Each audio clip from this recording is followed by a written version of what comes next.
Kini kami kembali, bukan untuk mencari perubahan, tapi untuk memastikan kami kembali ke titik yang sama, menghadapi masalah yang sama, yang disebabkan oleh satu entitas dominan di kawasan ini. Dari dokumenter pertama, sudah jelas, abrasi di Winong dan Lengkong diperburuk oleh perubahan pola arus laut yang disebabkan oleh pembangunan dan operasional fasilitas, terutama pemecah gelombang, dan pengembalian material di sekitar PLTU Cilacap. Di sini bersama kami kembali BEM FPIK Unsut, Sospolmar BEM FPIK Unsut, di mana kita berada di dokumenter part 2, yang dimana di part satunya kemarin kita di lokasi yang sama, dan kita kembali lagi ke lokasi yang sama, yaitu di Winong. Dapat dilihat kondisinya dari dokumenter yang pertama dan sampai sekarang dokumenter kedua tanggal 30 November 2025.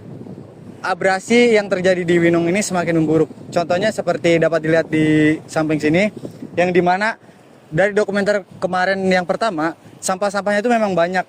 Tetapi di sini terlihat bersih bukan karena sampahnya hilang, tapi lebih ke naik permukaannya. Bisa disimpulkan atau bisa jadi ya, ini karena mulai mengikisnya pantai-pantai atau pasir-pasir yang ada di pesisirnya ini. Dapat dilihat sendiri ya. Kemarin mungkin pada dokumenter pertama pasirnya tuh atau pantainya tuh sedikit atau agak lebih ada daripada yang sekarang, dapat dilihat sendirilah. Nah, mungkin sekarang malah lebih buruk, yang dimana pengikisannya semakin buruk dan abrasinya juga semakin buruk, sampah-sampah mulai naik ke permukaan. Dan sebenarnya breakwater atau penahan arus ini tidak sepenuhnya menjadi solusi ya, dapat disimpulkan juga. Dan ya, kita bisa lanjutkan dokumenter kita ke teks selanjutnya. Dalam kurun waktu yang berlalu, sejak kami merekam yang pertama, kami berharap ada upaya mitigasi, perbaikan, atau setidaknya pengakuan nyata atas dampak ini. Namun, apa yang kami temukan adalah ketiadaan upaya signifikan. Abrasi di Winong dan Lengkong tetap berada pada tingkat yang mengkhawatirkan. Garis pantai tidak membaik, ia hanya mundur. Gimana teman-teman tadi setelah kita jalan-jalan sedikit ya, kita melihat-lihat bagaimana keadaan di Cilacap ini.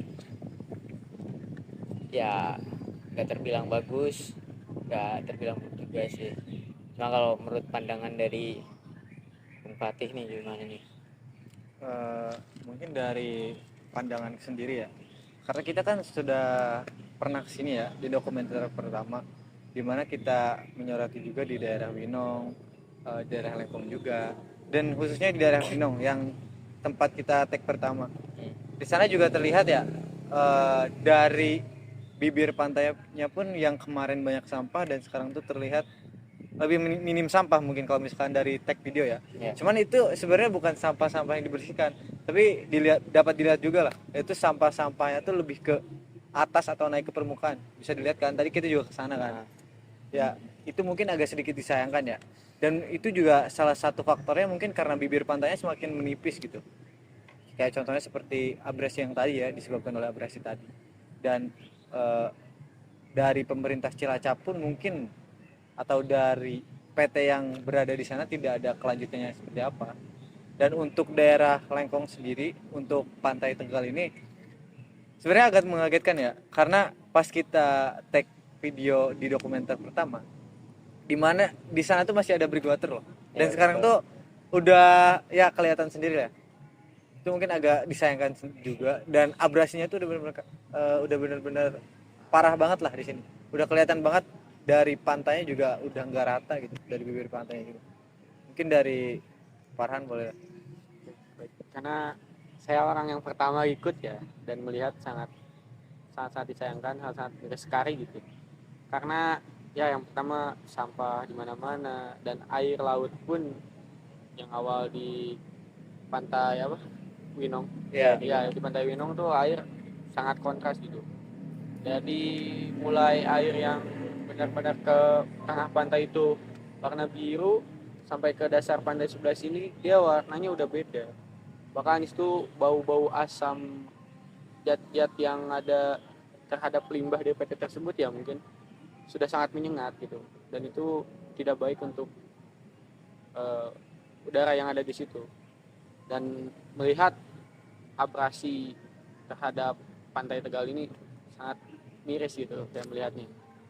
Dan ya seperti Bang Pati sampaikan tadi, ada tanggul yang entah itu rusaknya secara alami atau mungkin ada ulah dari oknum tertentu, ya itu sangat disayangkan karena salah satu keindahan lah gitu. Ada area jalan sepanjang mungkin ada 1 kilo, Ada 1 kilo yang itu harus di tempat untuk berolahraga atau tempat nyore yang enak, kan sekarang kelihatannya tidak sangat mengenakan gitu, dan sangat disayangkan sekali. Ya inilah yang terjadi ketika eksploitasi berlebihan gitu, karena bakal ada imbasnya juga. Ya sebenarnya ini juga kalau kita lihat lagi ya, Pantai Tegal Kamulian ini kan berada di sebelah Pantai Lengkong ya. Jadi memang ternyata efeknya tuh berkepanjangan dan nggak cuma di Lengkong aja gitu, bahkan sampai ke Tegal Kamulian ini gitu. Karena mungkin gimana? Apalagi tuh? Karena mungkin gini sih, dariku sendiri nyorotinnya lebih ke dari Lengkong sampai ke sini tuh kan tadi tuh ada beberapa breakwater ya yang gunanya udah pasti mecah ombak. Dapat dilihat mungkin ya, ini baru spekulasi, belum dicari lagi sih kayak sumbernya kayak gimana. Cuman baru spekulasiku, ini tuh emang pertama bisa jadi pengaruh breakwater, dimana yang si ombaknya tuh kepecah gitu. Karena si ombak yang kepecah ini nggak konsisten, gedenya tuh ke entah itu kiri entah ke kanan, dan bisa jadi emang gedenya tuh di sini. Dan pengaruh juga iklim yang sekarang sih, lebih ke iklim yang sekarang juga, iklim dan cuaca sekarang tuh lebih ke nggak konsisten loh. Entah itu sebenarnya emisi dari PT-PT yang seperti itu juga dapat menjadi salah satu sumber kenapa iklim sekarang tuh lebih nggak konsisten gitu. Yang biasanya tuh harusnya di bulan ini tuh cuacanya seperti ini, pasangnya tuh harusnya di jam segini, dan sekarang tuh pasangnya tuh lebih gak teratur gitu. Gimana? Fluktuatif lah Iya, ya. fluktuatif. Pasang surya itu nggak teratur. Bisa dilihat juga tadi siang di jam 1 sampai jam sekarang lah, sampai jam 5 tuh bener-bener pasangnya tuh yang bisa dibilang pasangnya gede lah kalau misalnya segitu tuh, karena ya itu dampak iklim global yang tadi mungkin. Dan salah satu contoh apa ya, kayak penyuplai emisinya tuh ya PT-PT seperti itu, mungkin agak lebih disorotinya kayak gitu lah. Ya tadi aku juga sempat ngobrol-ngobrol sama nelayan nih. Katanya udah berapa hari ini tuh emang ikannya itu rada susah gitu. Jadi entah itu karena faktor musim ya, atau memang karena faktor hal lain. Tapi tadi bilangnya tuh memang yang biasanya itu mereka di bulan-bulan kemarin itu dapat hingga 2 kintal, bahkan bisa mencapai 4 kintalan lah. Sekarang buat dapat 20 kilo aja itu susah gitu. Buset, anjlok pisan. Jauh kan? Iya. Jauh. Emang berdasarkan penjelasan Bapak tadi sih memang musim itu berpengaruh. Katanya kalau di bulan-bulan Agustus, September, Oktober itu masih lumayan bagus. Cuma masuk bulan November, Desember itu udah lumayan kurang gitu. Cuma balik lagi tuh ya, kalau kita kalkulasikan kan cukup anjlok jauh kan. Tadi juga ketika aku berusaha buat ngulik terkait pengaruh kapal-kapal besar ataupun breakwater di situ, ya bapaknya mencoba mengelak dengan dia tuh bilang kalau itu mah nggak ngaruh gitu, itu cuma lewat aja. Yang entah kenapa di situ aku bukan menyimpulkan sih, lebih ke menganggap ya, spekulasikan itu lebih ke arah ada yang ditutupi gitu. Cuma sejauh ini dari aku tadi tanya-tanya ke beberapa nelayan, yang aku dapetin itu sih di bulan-bulan ini tuh emang lagi kurang tangkapannya.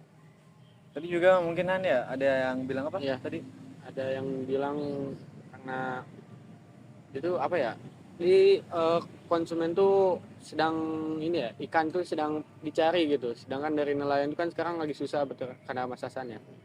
Dia konsumen tuh mengharapkan ikan terpasok, terpenuhi gitu kan. Cuma dia dikarenakan faktor-faktor sekarang ini, jadi nelayan pun kesusahan gitu karena masasan itu. Dan apa ya, orang tadi tuh ngomong lupa, lupa dia ngomong apa lagi ya?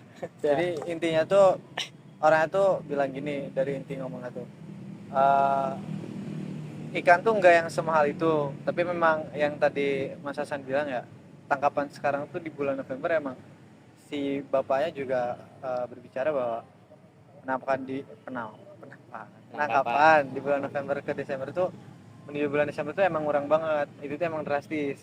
Sedangkan kan harga yang aku sebut tadi ikan tuh nggak yang terlalu gede kan, kalau misalkan emang sekelas 20 kilo lah, kalau misalkan buat nelayan yang beberapa kan yang biasanya yang tadi kata Mas Hasan tuh 2 kintal ya, hampir Iya, ke 20 kilo aja susah tuh.